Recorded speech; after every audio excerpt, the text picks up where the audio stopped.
Halo, selamat malam teman-teman trader. Kali ini kita akan membahas satu indikator yang cukup bagus. Ini merupakan video requestan ya. Ada teman yang menyuruh membuat video ini karena dia pengen tahu fungsi daripada alat teknis ini. Nah, yang akan kita bahas kali ini adalah indeks arah rata-rata. Ya, ini adalah indeks rata-rata pergerakan arah harga, atau kita kenal sebagai ADX atau Average Directional Movement Index. Nah, ini adalah indikator tren, indikator teknis utama yang dikembangkan oleh G. Wallace Wilder Jr. Nah, ini mungkin bisa dilihat orangnya nih. Ini adalah orangnya. Jadi dia mengembangkan indikator ini di dalam transaksi saham ya, terutama karena dia seorang teknis, pedagang teknis ya. Jadi fungsi dari ADX ini adalah digunakan untuk mencari momentum transaksi, kemudian menentukan kekuatan tren. Jadi sistem dari ADX total ini digunakan sebagai indikator arah. Arahnya mau kemana nih, mau ke atas atau mau ke bawah. Jadi dia adalah indikator utama dari tren. Nah, ini bisa dilihat di sini di indikator di tren. Di sini ada ADX, Average Directional Movement Index. Nah, biasanya tampilannya ada 3 garis, yaitu garis ADX itu sendiri, kemudian di bawahnya tuh ada plus DM dan minus DM, atau plus DI minus DI. Nah, cara bacanya sih seperti ini ya. Namun sebelumnya ada formula perhitungannya, tetapi saya tidak terlalu tampilkan di sini cara hitungnya ya. Kira-kira bisa saya jelaskan itu seperti ini. Jadi untuk menghitung ADX itu pertama-tama yang harus kita tentukan adalah pergerakan arah dari plus sama minus DM-nya.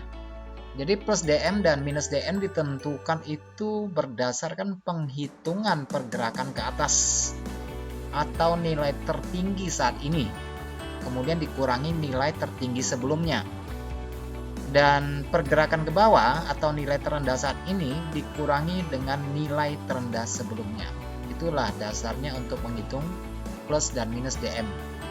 Jika pergerakannya ke atas lebih besar dari gerakan ke bawah atau lebih besar dari 0, maka plus DM-nya sama dengan gerakannya ke atas. Jika tidak, berarti itu sama dengan 0. Dan jika gerakan ke bawah lebih besar dari gerakan ke atas dan lebih besar dari 0, maka minus DM-nya sama dengan gerakan ke bawah. Jika tidak, itu sama dengan 0. Kira-kira formulanya seperti itu ya. Kemudian indikator dikatakan menunjukkan arah positif atau plus DI itu sama dengan 100 kali rata-rata pergerakan eksponensial. Jadi 100 kali rata-rata pergerakan MA eksponensial itu plus DI-nya, yaitu yang berwarna hijau ini ya, agak hijau-hijau lumut sih di sini warnanya ya.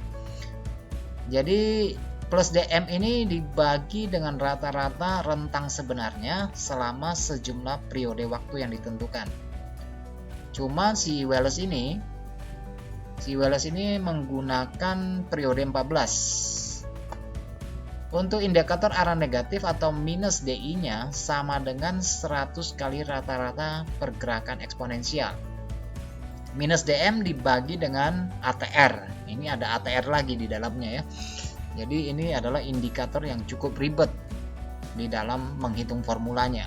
Tapi ya kita nggak terlalu nggak terlalu mesti tahu bagaimana cara hitungnya. Tapi sudah ditampilkan di MetaTrader sehingga kita bisa menggunakannya dengan baik.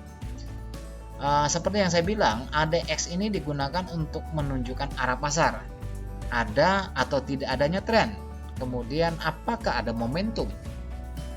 Jadi arah pasar itu ditentukan biasanya plus DI dan minus DI.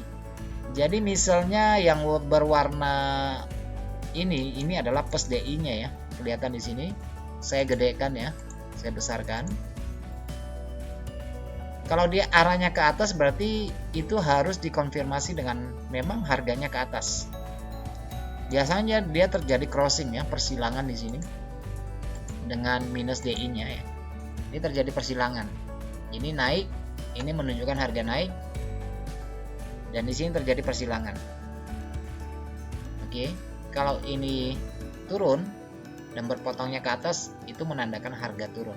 Itu cara baca dari kedua garis ini, DI plus dan DI minus yang bawah. Nah, sedangkan indikator ADX itu nilainya diukur dari nilai 0 hingga 100. Ini adalah indikator momentum utamanya ya, yang berwarna biru ini, yang 14 ini. Ini adalah indikator momentum utamanya. Jadi nilainya itu dari 0 sampai 100. Namun sebagian orang menggunakan jadi cara baca ADX-nya, membaca garis ADX ini adalah melihat satu arah. Kalau ada yang menggunakan dasarnya 25 atau yang menggunakan dasarnya 20, tetapi saya lebih cenderung menggunakan 20 kalau diharuskan untuk menggunakan indikator ini. Jadi indikator ini adalah indikator bukan menunjukkan kalau dia turun itu trennya turun, atau dia melengkung ke atas trennya naik. Bukan begitu ya, kadang-kadang itu salah persepsinya begitu. Jadi dia melihat hanya satu arah. Jadi harga naik, tren naik atau tren turun, dia tetap mulai dari di atas 20, di 20 atau 25 ya. Misalnya kalau dia melengkung ke atas seperti ini, kemudian DI plusnya naik dan berpotongan dengan DI minus, itu menunjukkan arahnya naik, harganya naik. Tetapi kalau dia muter ke bawah, ADX-nya yang berwarna biru itu tidak menentukan bahwa harganya turun ya. Dia hanya memberitahu bahwa momentumnya memudar. Jadi indikator ini harus disandingkan dengan teknik yang lain. Ya, bisa menggunakan price action, bisa menggunakan breakout, segala macam lah gitu ya. Oke. Nah, jadi ini seperti yang saya bilang, ini adalah indikator yang cukup bagus karena dia merupakan indikator tren. Di samping itu tentu ada kelebihannya dan juga ada kekurangannya. Nah, perdagangan yang berdasarkan arah tren itu pastinya akan mengurangi risiko. Artinya kalau kita follow tren itu pasti mengurangi risiko dan dapat meningkatkan potensi untung ya. Jadi biasanya para pendatang yang baru, para newbie disarankan untuk mengikuti tren. Kenapa mengikuti tren? Karena tren yang berlangsung lebih mudah untuk diprediksi dan diproyeksikan. Itu maksudnya. Oke, jadi fungsi dari ADX digunakan untuk mengukur kekuatan tren. Oke, jadi ada di sini bisa bikin level 20, 40, 60, 80, 100. Jadi permulaan tren biasanya dimulai dari angka 20 ke atas, 20, 25, itu tren terjadi. Oke, itu tren terjadi. Ini masih lanjut trennya. Nah, kelihatan di sini harganya menuju turun. Trennya turun di sini. Trennya turun ya di situ ya. Nah, dia putar arah. Putar arah turun bukan berarti bahwa harganya turun, belum tentu. Dia cuma memberitahu bahwa harga yang turun ini momentumnya memudar. Oke. Nah, di sini dia melengkung lagi ke atas 20 dan kondisi trennya naik. Berarti ini momentum naiknya meningkat. Cara baca ADX-nya seperti itu. Jadi waktu dia mutar turun itu belum tentu dia turun ya. Makanya dia harus sandingkan dengan pemahaman terhadap harga. Oke, jadi diingat kalau DI plusnya berpotongan dengan DI minusnya seperti ini, itu tandanya harga naik. Tandanya harga naik. Oke, harga yang naik kan belum tentu trennya naik ya.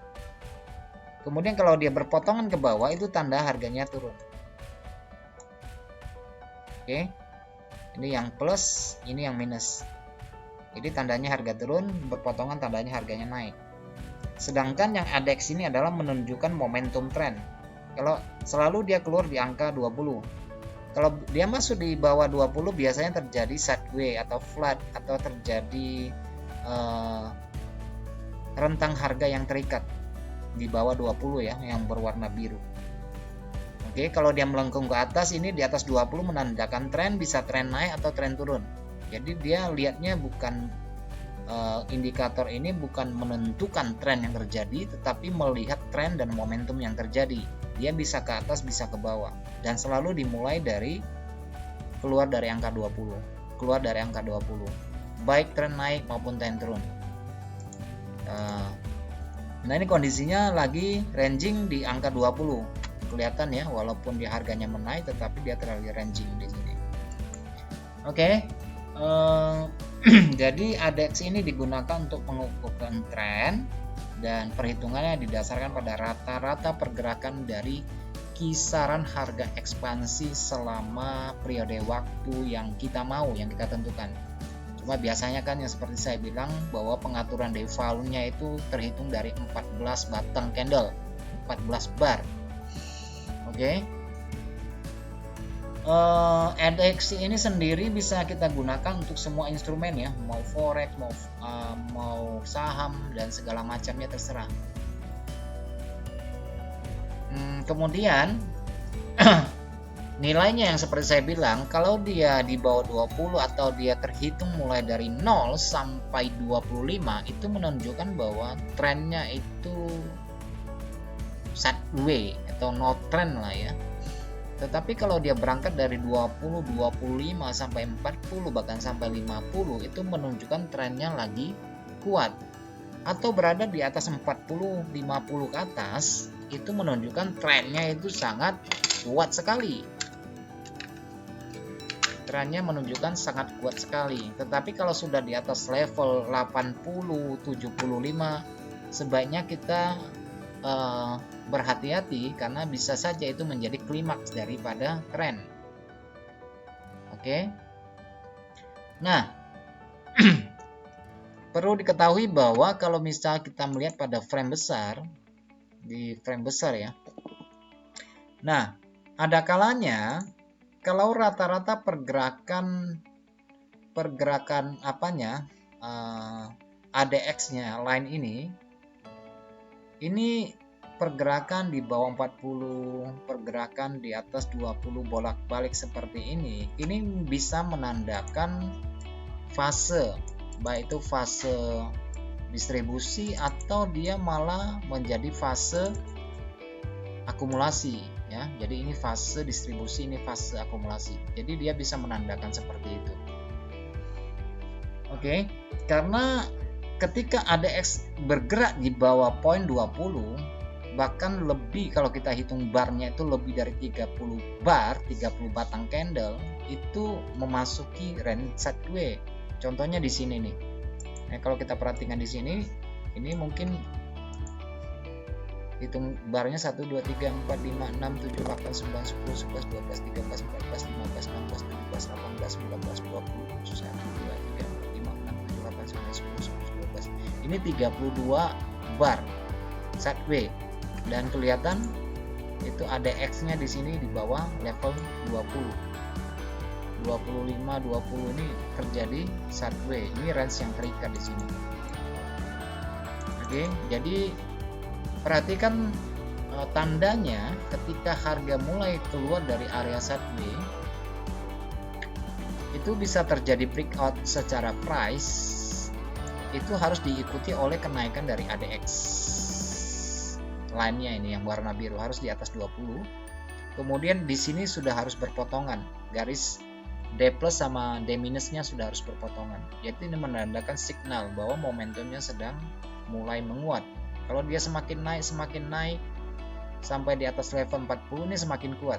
Level 50, 60 makin kuat. Level 70 ke 80 sudah mulai harus berhati-hati. Nah, kelihatan di sini ya. Nah, harga jadi ranging di sini dan ADX-nya menunjukkan momentum yang hilang. Nah, di sini dia mulai nanjak lagi di sini nih. Oke, mulai lagi melengkung di atas 40 lagi, masih melanjutkan trennya. Dan di sini sudah terjadi fase akumulasi, fase distribusi, dan sini terjadi fase akumulasi. Nah, kemudian kita juga dapat melihat bahwa arah dari garis ADX itu selain digunakan untuk membaca kekuatan tren, misalnya gini ya, misalnya begini, dia juga bisa menunjukkan retracement. Oke. Nah, di sini kita perhatikan, di sini ada momentum breakout di sini. Ini saya sudah sambil perjelas, ini kita sudah akumulasikan ke dalam price action dengan apa? Price action dengan ADX. Dan sini terjadi perpotongan antara D plus sama D minus, dan ADX keluar dari angka 20 itu menunjukkan tren atau momentum sedang terjadi, yaitu di sini sudah breakout dan momentumnya cenderung ke atas. Oke. Nah, di saat penurunan dari ADX line yang warna biru, ini bisa mengidentifikasikan bahwa ini juga sebagai retracement. Oke, bisa menunjukkan retracement di sini ya.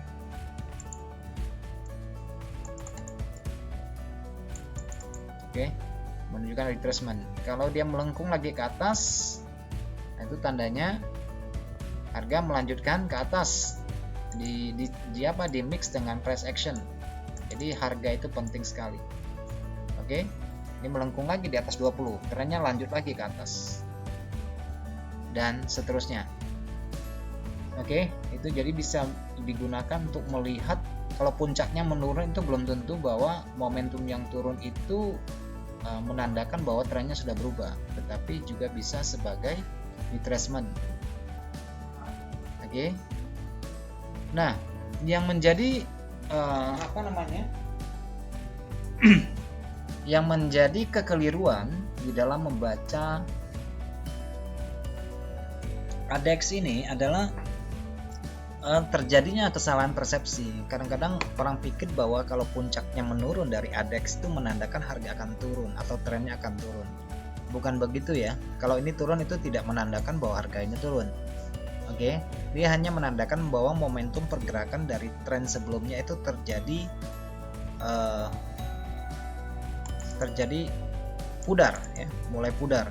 Oke, nah sini terjadi sideways, naik lagi, terjadi crossingan lagi. Perhatikan di sini ada 3 garis yang crossing, itu menandakan trennya harganya mulai naik, diikuti dengan kenaikan ADX ini, mulai naik lagi. Nah, di sini terjadi penurunan harga. Oke, terjadi penurunan harga di sini bisa dilihat terjadinya crossingan antara DX plus dan DS minus. Jadi DX minusnya ke atas, yang kecilnya ke atas, itu tandanya harganya turun. Tapi perhatikan di sini ADX-nya tidak turun, malah ADX-nya ke atas. Itu menunjukkan bahwa harganya membuat tren secondary untuk turun di sini. Tren secondary-nya untuk turun di sini. Oke. Nah, di sini melengkung lagi ke atas, terjadi perpotongan menandakan bahwa harga naik di sini. Karena DX plus-nya berada memotong DX minusnya. Dan di sini perhatikan trennya melengkung ke atas, berarti ini adalah tandanya harga terjadi kenaikan dan momentum naik sudah mulai terbentuk di sini. Oke. Nah, selain itu, kegunaan dari ADX ini juga bisa kita fungsikan sebagai arah tren yang sebenarnya. Maksudnya bagaimana?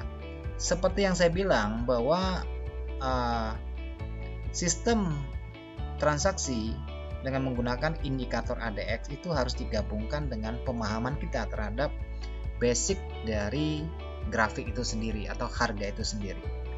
Jadi teman-teman, misalnya bahwa ketika terjadi suatu pergerakan naik seperti ini ADX-nya tuh tidak mesti mutlak harus naik teratas, karena ini bukan indikator oscilasi, bukan indikator yang menguji tingkat kejenuhan pasar, jenuh beli dan jenuh jual. Jadi ini bukan osilasi, indikator osilasi ya.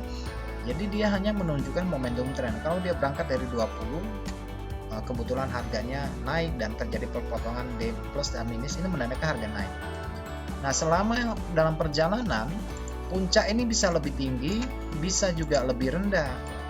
Lebih rendah itu tidak menandakan bahwa harganya akan turun, gitu ya. Ini seperti ini ya, puncaknya mulai turun. Itu tidak menandakan bahwa harganya turun, tetapi secara tren justru dia mengkonfirmasi. Karena ingat bahwa indikator itu didasarkan pada riwayat harga yang sudah terbentuk. Jadi harga dulu yang diperhatikan. Jadi menurut kita penting atau tidak penting indikator ini ya tergantung persepsi masing-masing ya. Kalau ini berguna ya silakan dipakai. Tapi kalau misalnya itu justru menambah kerumitan ya nggak usah dipakai gitu ya. Yang jelas indikatornya bagus. Indikator ini adalah indikator yang bagus. Oke, selain itu juga bisa menunjukkan divergensi ya atau konvergensi. Nah, contohnya di sini. Ini tertinggi merendah. Di sini tertingginya meninggi. Nah, ini menunjukkan divergensi negatif. Oke, jadi bisa berfungsi juga sebagai divergensi. Nah, contohnya di sini. Oke, ini menunjukkan divergensi positif. Yang diukur adalah ADX-nya ya. Jadi bisa untuk divergensi dan konvergensi.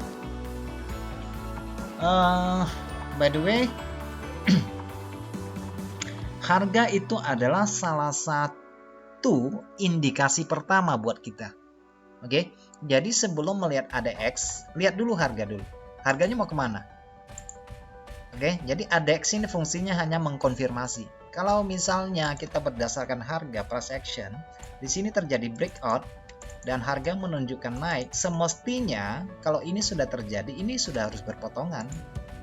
Ini sudah harus berpotongan dan ini juga sudah harus melengkungnya ke atas, di atas 20. Gitu ya. Cara bacanya seperti itu. Oke. Nah, atau yang di sini saya memberikan contoh. Di sini sudah terjadi perpotongan antara D plus dan D minus. Ini harusnya harganya dalam kondisi bullish. Dan itu juga harus dikonfirmasi oleh kondisi ADX garis biru ini yang berada di atas poin 20. Dan alangkah baiknya kalau kita paham tentang price action, breakout. Oke. Sehingga kita bisa memakai ADX ini dengan baik, memahami dengan baik. Kira-kira demikian sahabat trader yang bisa saya sampaikan tentang fungsi dan peranan ADX di dalam transaksi kita sehari-hari. Nah, ini dalam contoh ini saya memberikan contoh dari indeks saham gabungan dari Jerman, tetapi kalau teman-teman yang transaksi di valuta asing juga bisa, misalnya mau trading apa nih, misalnya Euro USD CHF, cara bacanya juga sama ya. Jadi kalau untuk menentukan direction dari pergerakan harga, biasa itu harus perpotongan dulu D plus sama D minus, kemudian lihat pergerakan dari ADX-nya dan lihat ada breakout dan retracement atau tidak. Kalau untuk divergensi saya pikir tidak terlalu begitu penting lah untuk ADX, karena kita bisa menggunakan MACD untuk melihat lebih jelas. Dan sekali lagi ini adalah tren, indikator tren, bukan indikator osilasi yang menentukan titik jenuh dan titik jual. Oke, jadi bisa dikonfirmasikan dengan price action. Ini breakout, harusnya di sini berpotongan D plus sama D minusnya, dan ini harus bergerak melengkung ke atas, di atas 20. Nah, ini menunjukkan tren. Oke, saya pikir cukup sampai di sini saja videonya tentang indikator ADX, dan saya berharap bahwa video yang pendek ini memberikan manfaat dan berguna. Terima kasih bagi teman-teman yang sudah menonton video ini. Sampai jumpa pada video berikutnya.